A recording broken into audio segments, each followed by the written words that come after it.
손주를 구한 제 뺨을 때리며 모든 것을 제 탓으로 돌리더군요. 하지만 병원 복도에서 이 모든 것이 저를 요양원에 보내려는 며느리의 잔인한 계획이었음을 알게 되었습니다. 평생의 희생이 짓밟힌 그날, 저는 제 모든 것을 되찾기로 결심했습니다.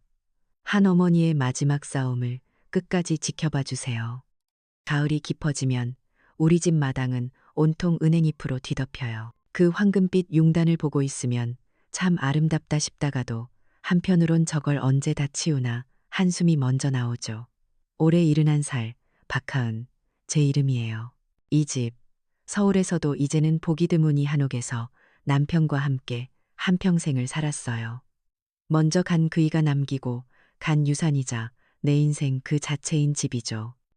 오늘도 새벽같이 일어나 마당부터 쓸었어요. 사각사각 빗자루질 소리가 고요한 아침 공기를 가르는 게 참 좋아요. 마치 내 마음속 복잡한 상념들도 함께 쓸려나가는 것 같거든요. 이 집은 참 손이 많이 가요. 나무 기둥도 1년에 한 번은 기름칠을 해줘야 윤이 나고 창호지도 잊을만 하면 구멍이 뚫려서 덧대줘야 하죠. 그래도 저는 이 집이 좋아요. 대들보의 스민 묵은 나무 냄새, 툇마루에 앉으면 살갗에 와닿는 햇살의 온기, 처마 끝에 매달려 울어주는 풍경 소리까지 모든 게 제겐 남편의 온기처럼 느껴지거든요. 마당을 다 쓸고 나니 이마에 땀이 송골송골 맺히네요. 이제 아침을 차릴 시간이죠. 아들 내외와 손주 녀석까지 식구가 셋이나 더 늘었으니 제 하루는 해 뜰 때 시작해서 해지고도 한참 뒤에나 끝나요. 어머니, 아직 아침 안 됐어요? 안방 문이 열리고 며느리 소연이가 하품을 하며 나와요. 늘 잠이 덜 깬 얼굴에 세상 모든 게 귀찮다는 표정이죠. 제 딴에는 예쁘게 꾸민다고 한 잠옷도 제 눈엔 그저 춥고 얇아 보이기만 해요. 부엌에 들어서자마자 소연이는 인상부터 썼어요. 제가 어젯밤부터 푹 끓여놓은 된장찌개 냄새 때문일 거예요. 구수한 냄새가 온 집안에 퍼지는 게 저는 참 좋은데 소연이는 그걸 질색하거든요. 집안의 밴 냄새는 잘 빠지지도 않는다면서요. 그래도 아들 민호는 이 찌개를 참 좋아해요. 어릴 때부터 제 된장찌개 하나면 밥 두 그릇은 뚝딱 했으니까 아들 녀석 먹일 생각에 저는 신이 나서 아침상을 차렸죠. 갓 지은 쌀밥에 보글보글 끓는 찌개, 그리고 어제 정성껏 무쳐놓은 나물 반찬 3가지, 계란말이도 노릇하게 부쳐냈어요. 곧이어 아들 민호와 손주 지훈이가 식탁에 앉았어요. 지훈이는 7살인데도 어찌나 의젓한지 할머니 잘 먹겠습니다 하고 씩씩하게 인사하는 모습이 참 예뻐요. 하지만 민호는 아내 눈치를 보느라 제게 눈길 한번 제대로 주지 않네요. 신문으로 얼굴을 가린 채 밥만 묵묵히 퍼먹을 뿐이죠. 소연이는 숟가락을 드는 둥 마는 둥 하더니 제가 내놓은 시금치 나물을 젓가락으로 뒤적이기만 했어요. 그러고는 들릴 듯 말 듯 한 목소리로 혼잣말처럼 중얼거리더군요. 어머니 음식은 너무 짜고 달아서 건강에 안 좋다고요. 그 말을 듣는 순간 제 심장이 쿵 하고 내려앉는 것 같았어요. 평생을 가족들 입맛에 맞춰 음식을 해왔는데 이제 제 음식은 건강에 안 좋은 구식 음식이 되어버린 거죠. 결국 소연이는 된장찌개에는 손도 대지 않고 냉장고에서 꺼낸 그래놀라에 우유를 부어 먹었어요. 그 모습을 보는 민호는 그저 못 본 척 신문만 뒤적이고 있었죠. 제 속은 부글부글 끓었지만 아침부터 소란을 피우고 싶지 않아 꾹 참았어요. 그냥 내가 나이가 들어서 입맛도 촌스러워졌나 보다 하고 넘기는 수밖에요. 아침 식사가 끝나고 민호와 지훈이가 집을 나서자 집안에는 다시 저와 소연이만 남았어요. 저는 설거지를 하고 소연이는 소파에 누워 스마트폰만 들여다봤죠. 제가 부엌일을 다 끝내고 잠시 숨을 돌리려 거실로 나왔을 때 저는 믿을 수 없는 광경을 보고 말았어요. 소연이가 제가 만든 나물 반찬들을 음식물 쓰레기통에 쏟아붓고 있는 게 아니겠어요. 너무나 무심하고 당연하다는 듯이요.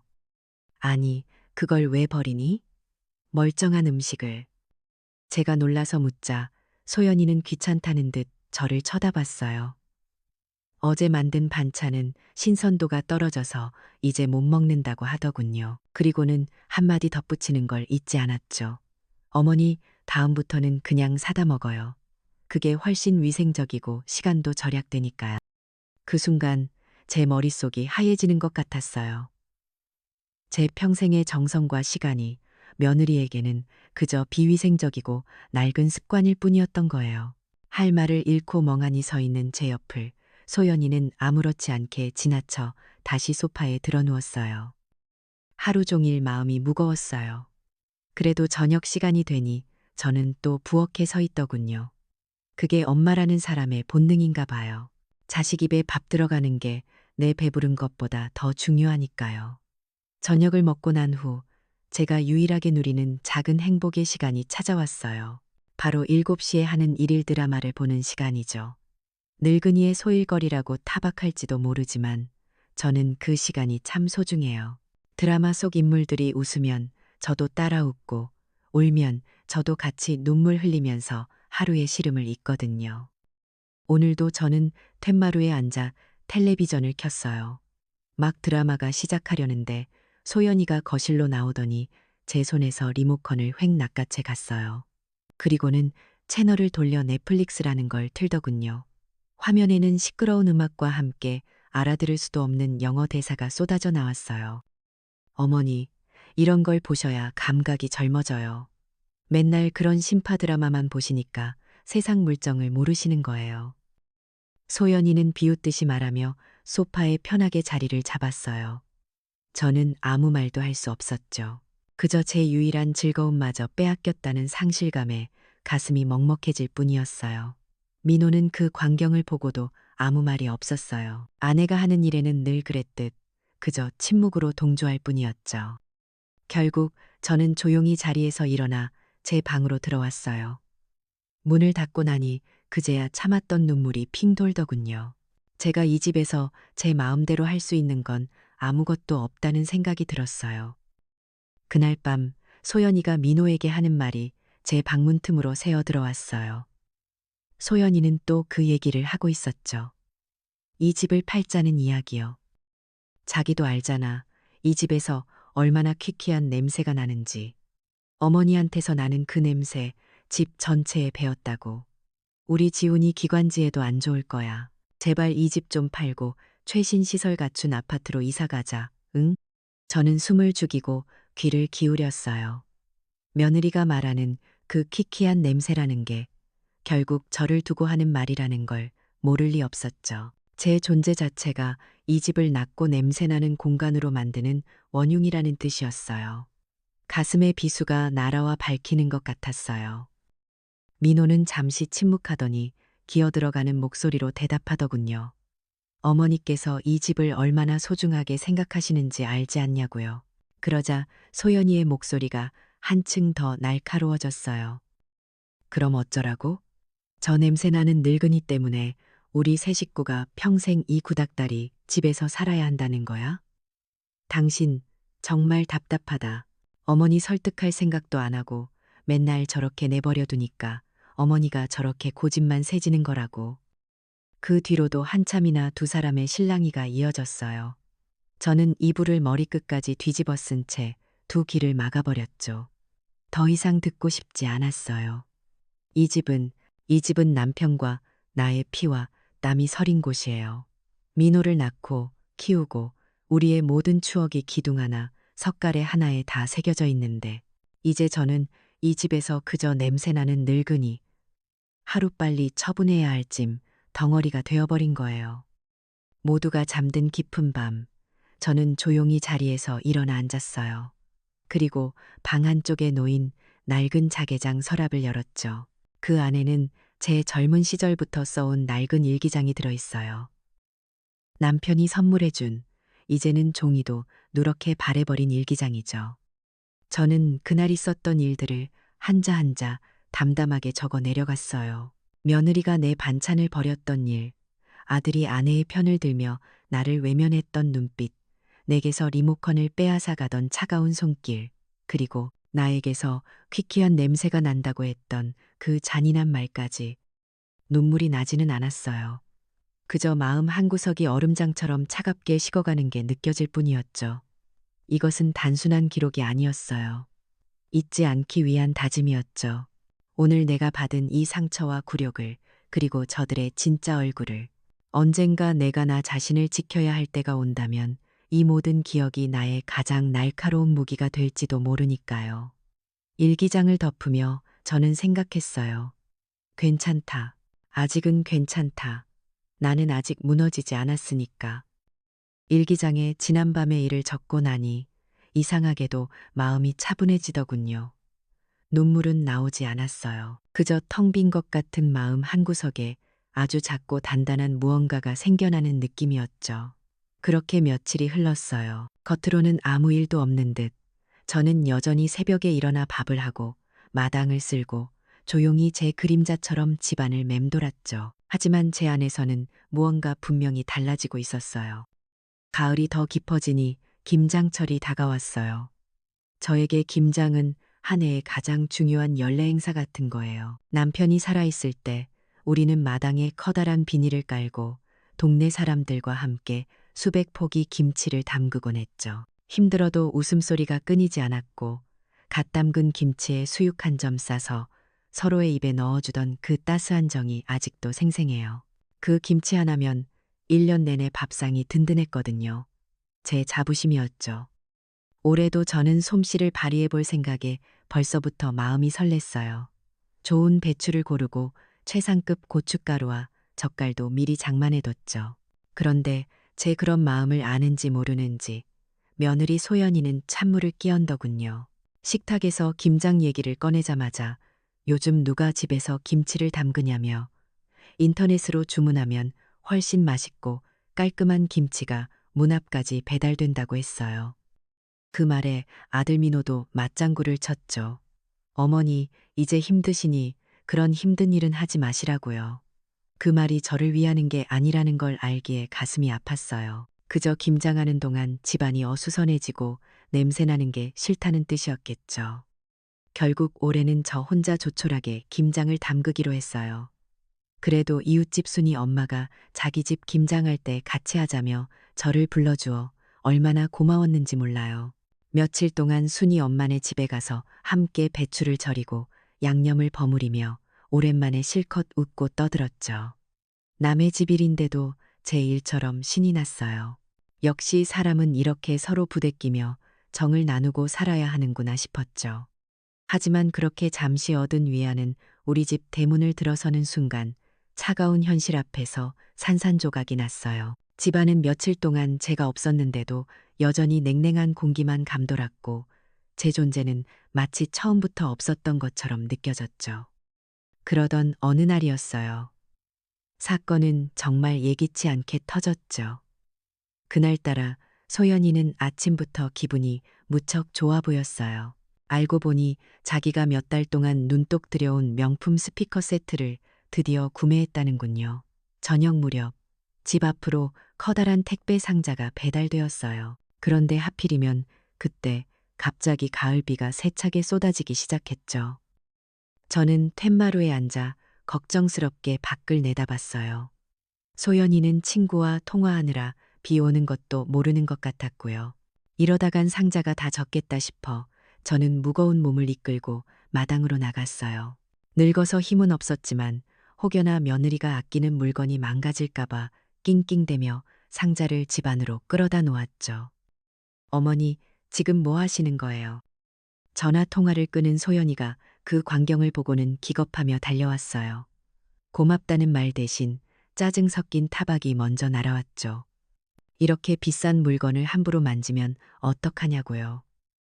제가 좋은 마음으로 한 행동은 또다시 쓸데없는 참견이 되어버렸어요. 소연이는 젖은 상자를 허둥지둥 풀기 시작했어요.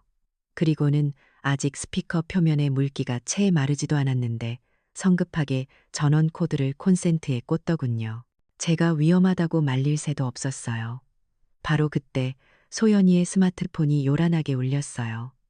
백화점에서 세일을 한다는 친구의 전화였죠. 소연이의 얼굴에 화색이 도는 걸 보니 제게 닥쳐올 일이 무엇인지 직감할 수 있었어요. 아니나 다를까 소연이는 전화를 끊자마자 제게 다급하게 말했어요. 회사에서 갑자기 급한 일이 생겨서 외근을 나가야 한다고요. 그러니 지금 당장 집으로 와서 지훈이를 좀 봐달라는 일방적인 통보였죠. 그때 저는 잠깐 동네 마트에 장을 보러 나와 있었거든요. 제가 집에 도착하려면 아직 시간이 좀 걸린다고 말했지만 소연이는 들은 척도 하지 않았어요. 알겠다며 지훈이는 거실에서 만화 보고 있으니 괜찮을 거라고요. 그리곤 자기는 늦었다며 서둘러 외출복으로 갈아입고는 현관문을 나섰어요. 5살짜리 아이를 방금 전 젖은 채로 전원을 연결한 스피커와 함께 남겨두고 말이에요. 불길한 예감에 저는 장 보던 것도 내팽개치고 허겁지겁 집으로 달려갔어요. 굳어가는 무릎이 옥신거렸지만 멈출 수가 없었죠. 제발, 제발 아무 일도 없어야 할 텐데. 집에 거의 다다랐을 때였어요. 대문 안쪽에서 아악 하는 지훈이의 날카로운 비명이 들렸어요. 그리고 뒤이은 섬뜩한 정적, 제 심장이 쿵하고 바닥으로 떨어지는 것 같았죠. 저는 거의 울부짖으며 대문을 열고 집 안으로 뛰어들어갔어요. 그리고 거실에서 제 인생에서 가장 끔찍한 광경을 마주하고 말았죠. 지훈이가, 우리 손주가 그 번쩍이는 새 스피커 옆에 미동도 없이 쓰러져 있었어요. 저는 순간 숨 쉬는 것조차 잊었어요. 아이에게 달려가려는데 발을 내딛는 순간 제 몸에도 찌릿하고 전기가 흘렀어요. 그 충격으로 저는 그대로 바닥에 고꾸라졌죠. 양쪽 무릎이 마룻바닥에 세게 부딪히면서 찢어지는 고통과 함께 피가 배어 나왔어요. 하지만 아픔을 느낄 겨를도 없었어요. 저는 피가 나는 무릎으로 기어가다시피 해 아이를 끌어안았어요. 그리고는 온 힘을 다해 소리쳤죠. 살려달라고, 우리 지훈이 좀 살려달라고요. 정신을 차렸을 땐 병원 응급실이었어요. 다행히 지훈이는 의식을 되찾았고 의사는 일시적인 쇼크 상태였다고 했어요. 제 무릎은 여러 바늘을 꿰매고 붕대로 칭칭 감겨 있었죠. 안도의 한숨을 내쉬는 순간 응급실 문이 거칠게 열리며 소연이가 뛰어들어왔어요. 그녀의 손에는 방금 쇼핑한 듯한 명품 가방이 들려 있었죠. 소연이는 침대에 누워있는 아들의 안위는 확인하지도 않았어요. 그녀는 곧장 제게로 달려와 다짜고짜 제 뺨을 세차게 내리쳤어요. 짝 하는 소리가 응급실 전체에 울려 퍼졌죠. 이 늙은이가 미쳤어. 눈은 장식으로 달고 다녀. 집에 있으면서 애 하나 제대로 못 봐서 이 지경을 만들어. 그녀는 악기처럼 소리를 질러댔어요. 주위의 모든 사람들이 우리를 쳐다봤지만 부끄러움을 느낄 새도 없었죠. 저는 그저 멍하니 옥신거리는 뺨을 감싸줄 뿐이었어요. 바로 그때였어요. 응급실 복도에서 민호의 목소리가 들려왔죠. 저는 본능적으로 고개를 돌렸어요. 소연이는 남편이 온 것을 보고는 마치 연극을 하듯 복도로 뛰어나가 민호의 품에 안겨 흐느끼기 시작했어요. 그리고 저는 듣고야 말았죠. 제 남은 인생을 송두리째 흔들어버린 그들의 대화를요. 여보, 어떡해. 어머니가 저렇게 정신이 오락가락하시니 지훈이까지 위험할 뻔했잖아. 이러다가 정말 큰일 나겠어. 우리가 계획했던 거 그냥 앞당기는 게 좋겠어. 이 사고를 빌미로 하면 어머니도 어쩔 수 없이 요양원에 가시겠다고 할 거야. 그럼 이 집도 빨리 처분할 수 있고. 그 순간 세상의 모든 소리가 멎는 것 같았어요. 아, 그랬구나. 이 모든 게 계획된 거였구나. 내가 늙고 판단력이 흐려져서 위험하다는 증거를 만들기 위해, 그래서 나를 이 집에서 쫓아내고 요양원에 버리기 위해 오늘 이 사고가 그들에게는 더할 나위 없이 좋은 기회가 된 거였구나. 그들의 잔인함이 단순한 감정적인 반응이 아니라 아주 오래전부터 치밀하게 계획된 음모였다는 사실을 깨닫는 순간 제 안에서 무언가 툭 하고 끊어져 버렸어요. 함께 병원에 따라와 이 모든 광경을 망연자실하게 지켜보던 순이 엄마가 어느새 스마트폰을 꺼내들고 그들의 모습을 촬영하고 있었어요. 그녀의 얼굴은 분노로 하얗게 질려 있었죠. 저는 더 이상 눈물을 흘리지 않았어요. 배신감에 몸이 떨려왔지만 눈물 대신 차가운 분노가 제 온몸을 휘감았죠. 슬픔은 얼어붙어 날카로운 칼날이 되었어요. 저는 붕대로 감긴 제 무릎을 내려다보았어요. 그리고 결심했죠. 좋다. 어디 한번 해보자. 너희들이 얼마나 잘났는지 그리고 이 늙은 어미가 얼마나 무서운 사람인지 이제부터 똑똑히 보여주마. 내 눈에서 흐르던 마른 눈물은 이제 너희들이 흘릴 피눈물이 될 것이다.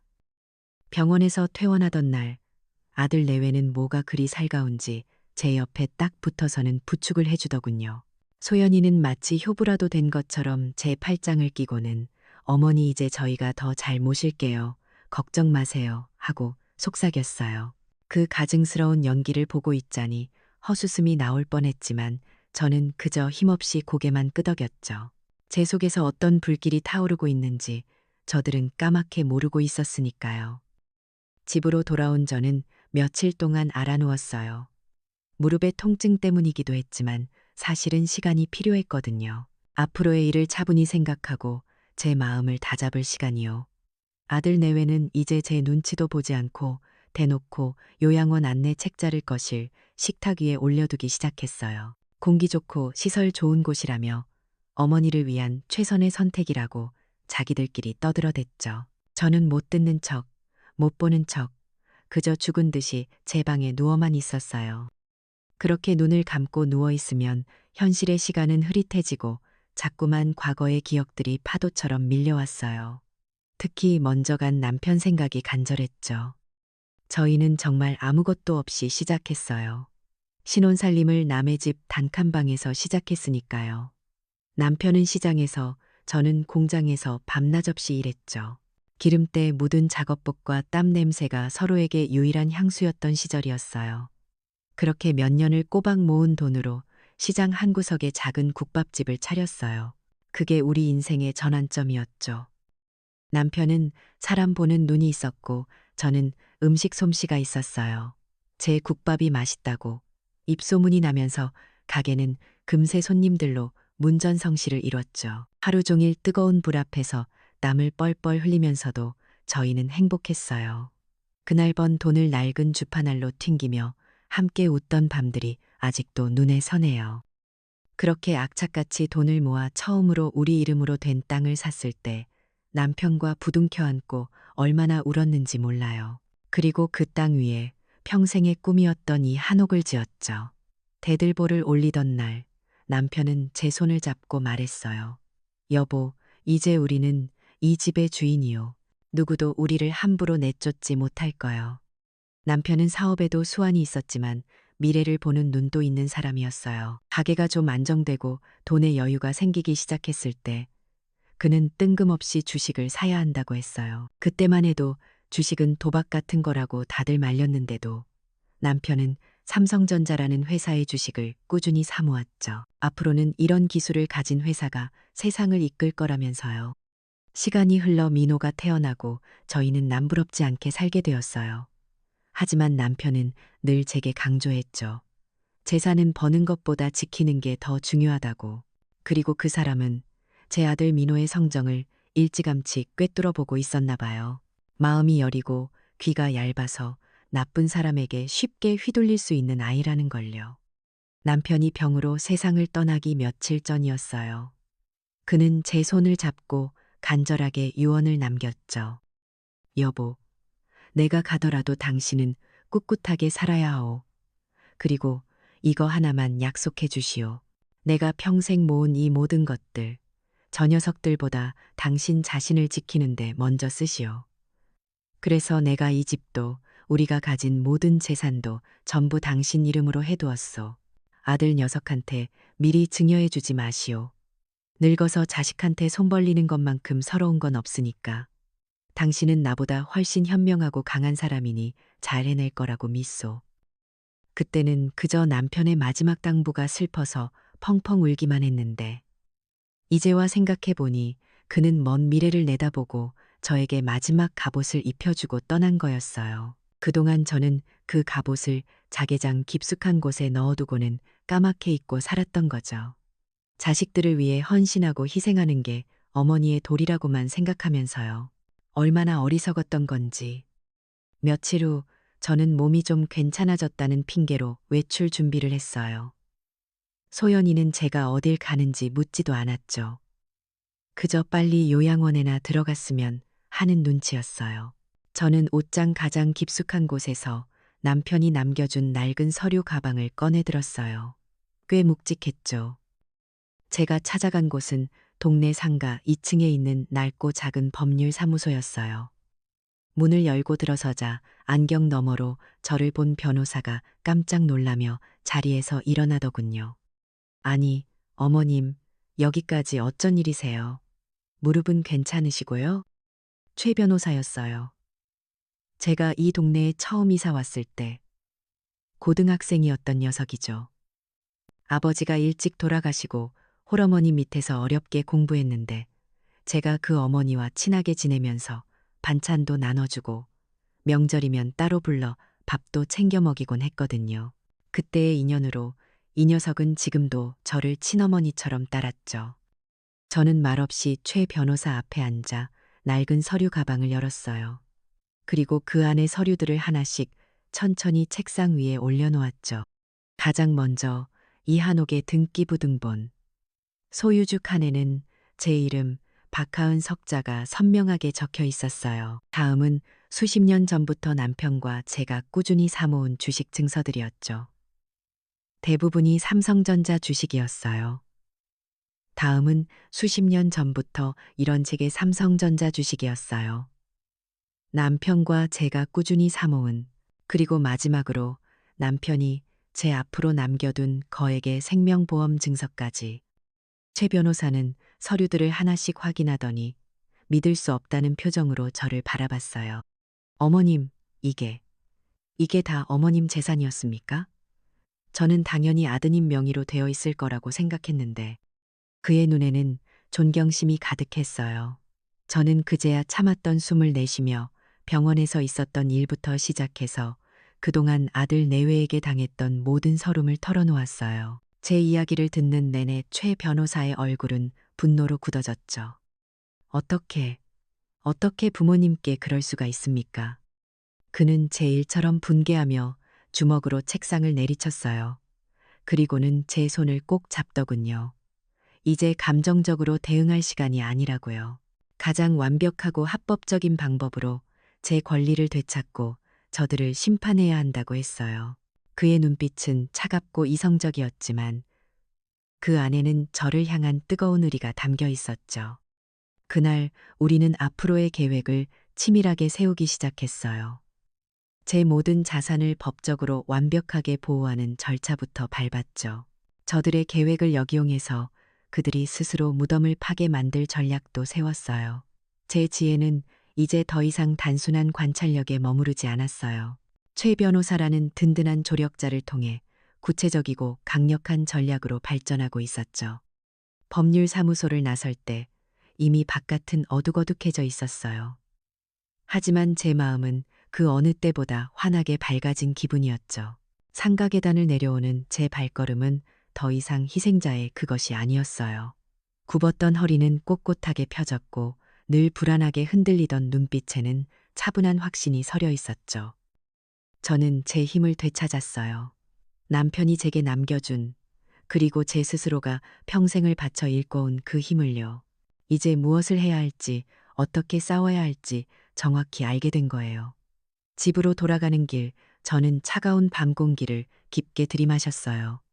그리고 다짐했죠. 이제부터 시작이라고.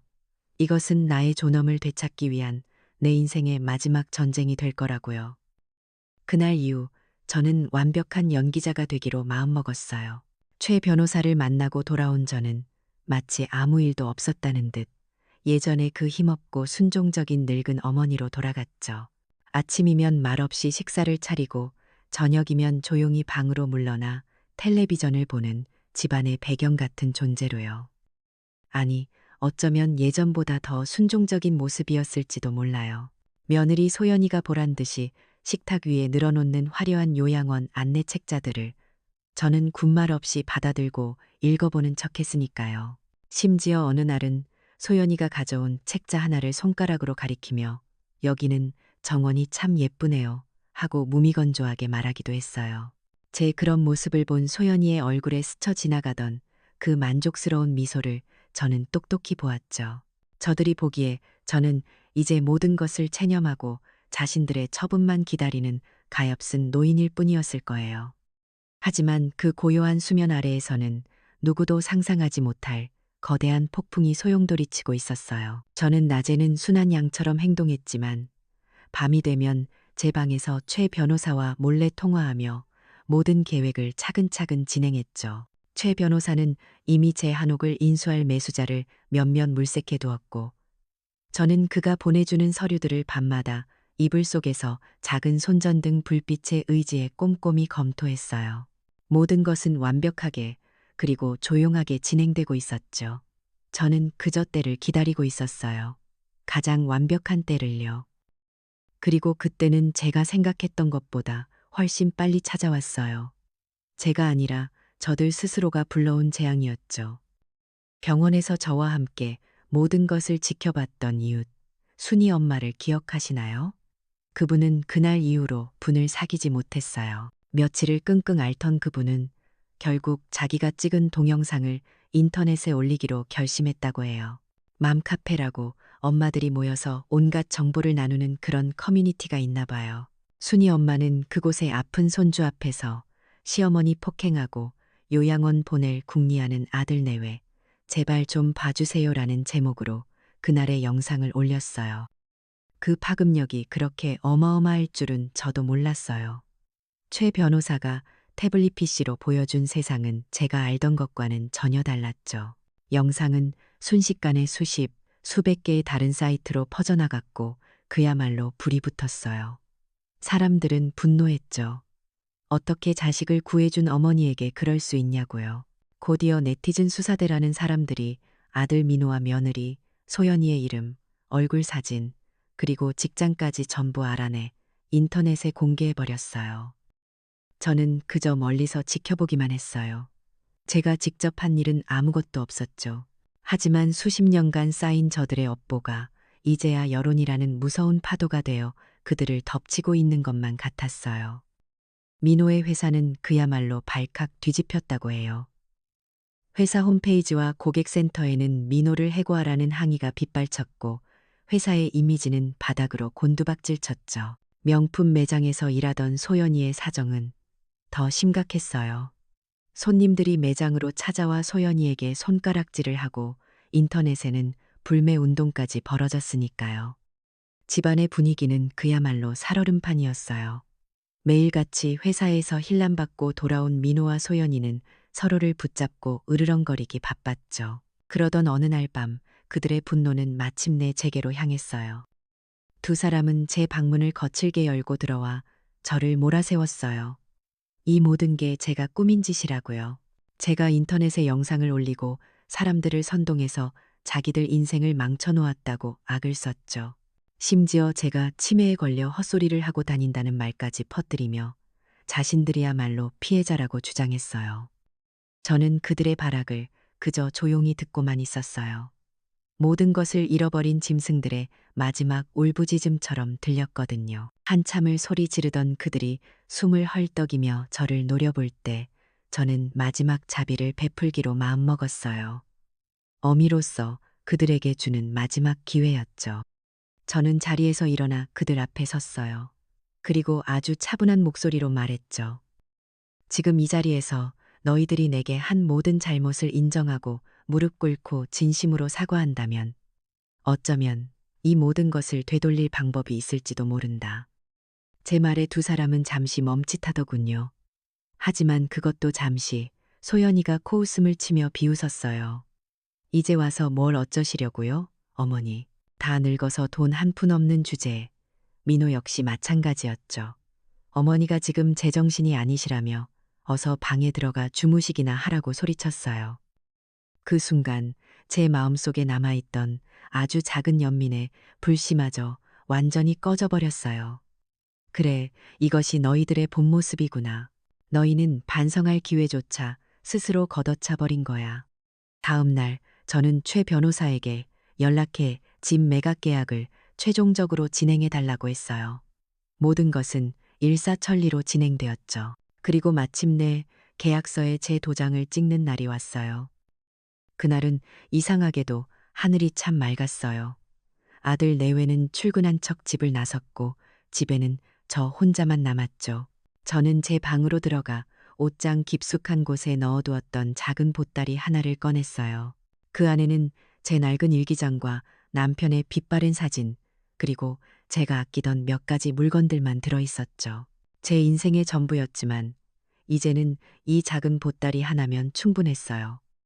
저는 남편의 영정 사진 앞에 조용히 섰어요. 사진 속 그는 여전히 인자한 미소로 저를 바라보고 있었죠.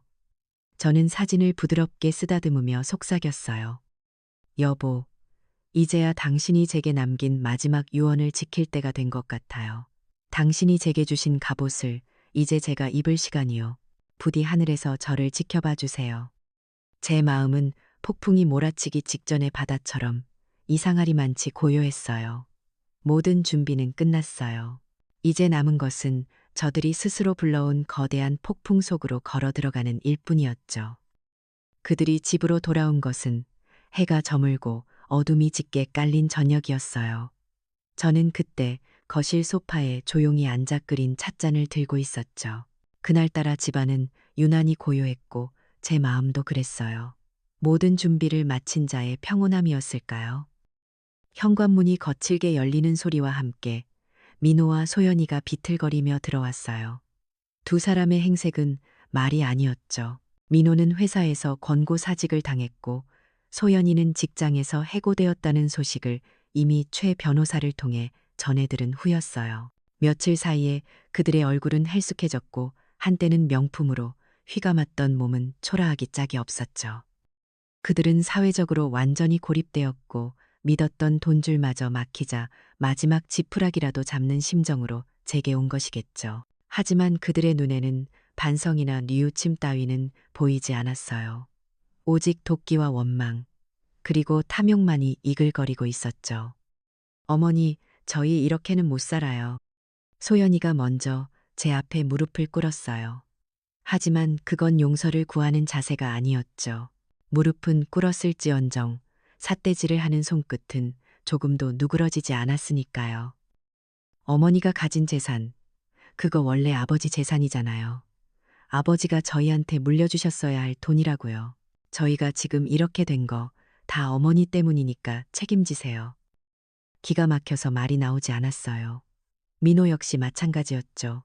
제 아들 녀석은 제 앞에 서류 뭉치 하나를 내던지더군요. 흘깃 보니 재산증여 계약서라고 적혀 있었어요. 어머니, 여기 도장 찍으세요. 어차피 저희한테 주실 거 지금 당장 주세요. 그래야 저희도 살 거 아닙니까? 그 순간 저는 알았어요. 이 짐승들에게는 더 이상 기회라는 것을 줄 필요가 없다는 것을요. 저는 찻잔을 조용히 내려놓았어요. 그리고 그들을 마치 처음 보는 사람처럼 아주 천천히 뜯어보았죠.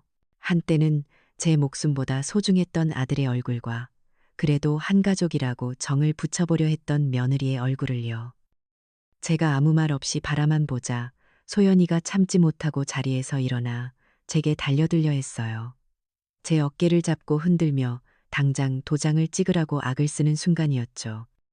띵동. 고요한 집안에 청아한 초인종 소리가 울려 퍼졌어요.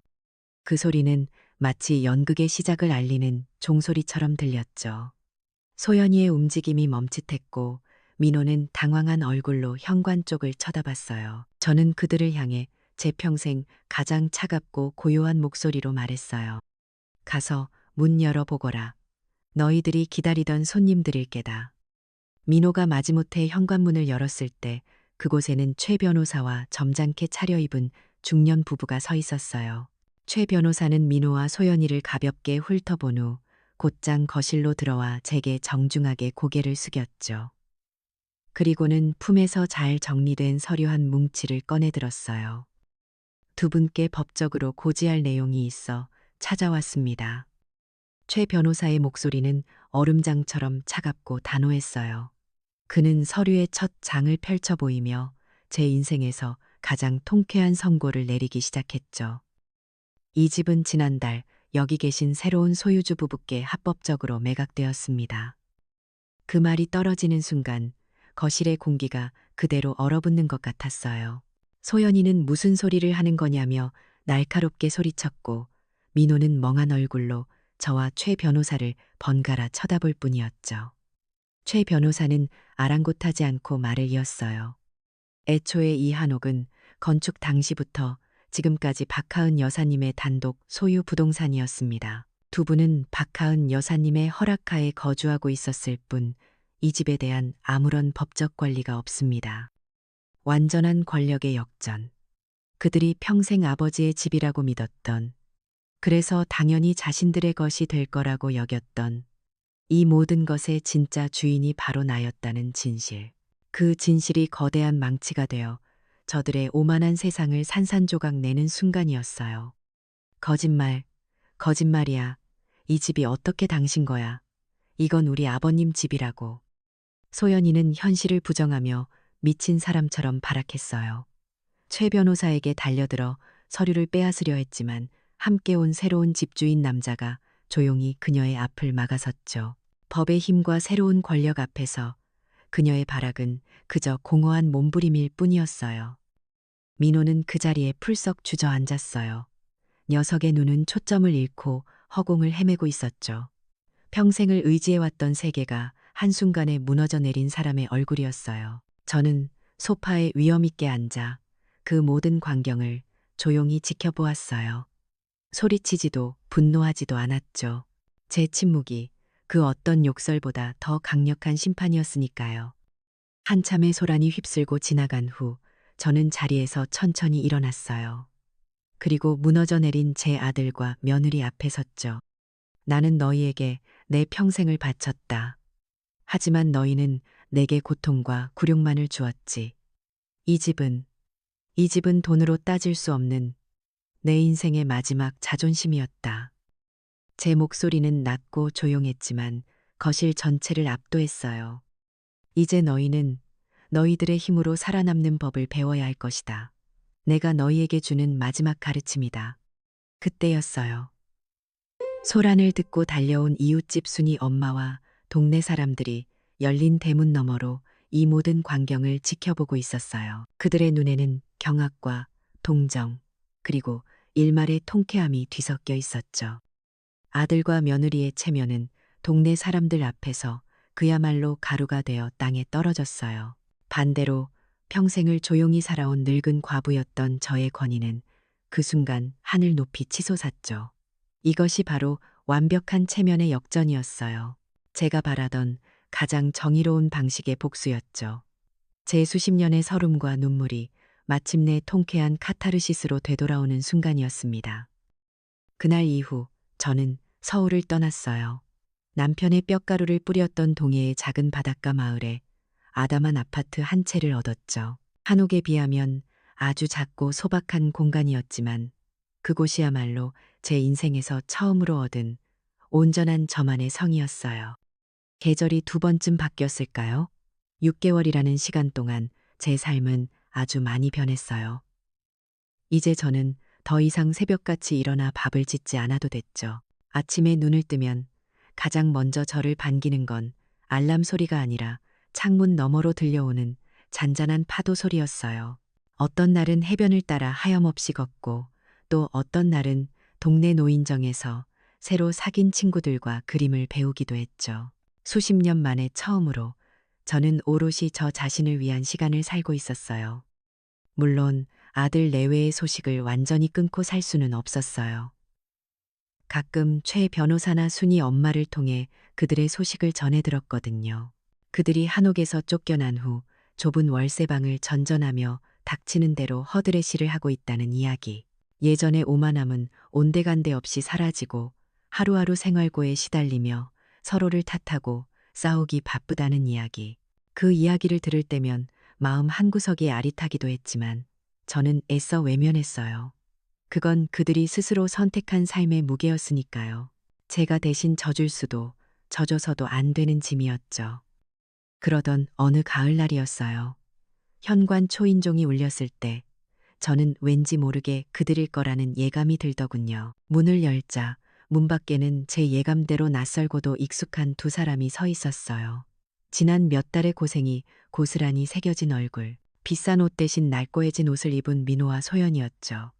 그들은 저를 보자마자 그 자리에 털썩 무릎을 꿇었어요. 그리고는 아무 말 없이 그저 흐느끼기 시작했죠. 소연이는 예전처럼 악을 쓰지도 민호는 변명을 하지도 않았어요.